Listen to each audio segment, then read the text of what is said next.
अरे के करा से ले हम सवा हतार रही है होली के के करा से ले हम सवा हतार रही है होली के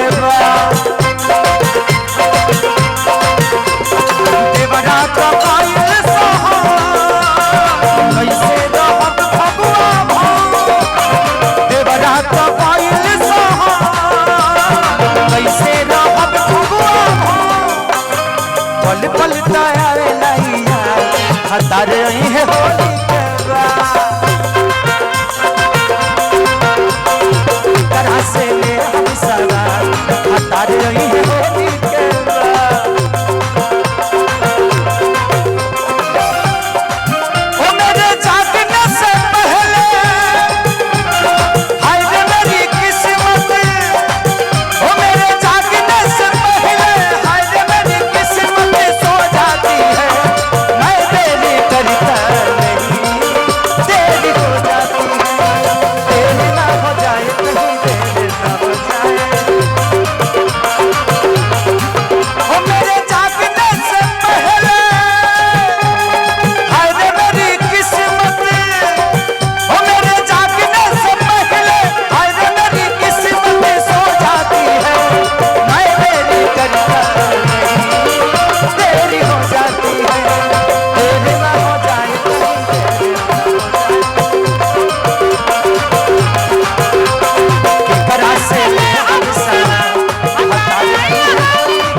औरत कहती है क्या कहती है?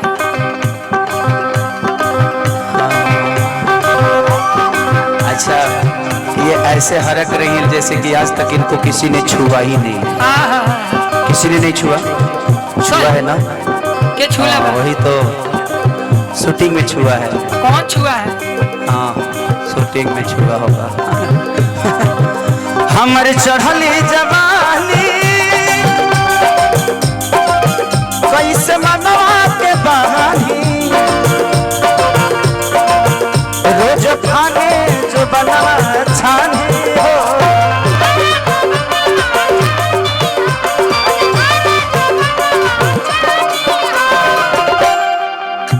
मेहर के परेशानी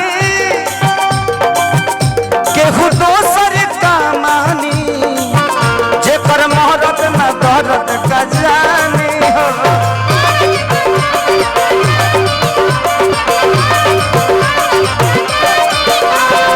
के डाली फसल में खा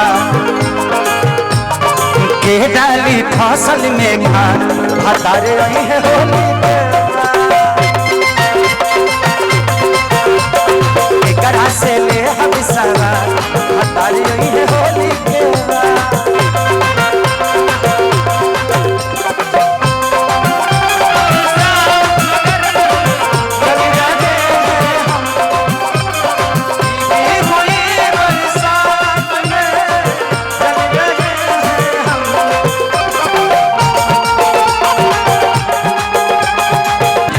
चकिया चकिया कोठी चकिया कोठी डालो जरूर थोड़ी बात यहाँ सबकर कोठी थोड़ी बा कितना लोग पलानियों में रहत माना औरतिया कहती है चकिया इस जगह के नाम है चकिया काम चलाओ तकिया चकिया राजा चली आई तो चकिया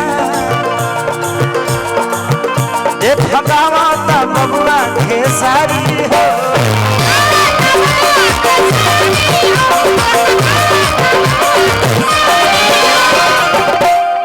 भरा उठा खियाई दिन फकिया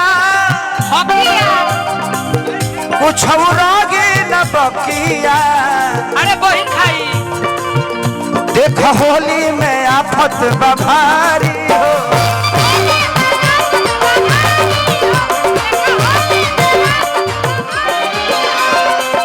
गईले घरे आजा अरे आ गईले घरे आजा हतार रही है होली करा से ले हम सवार हतार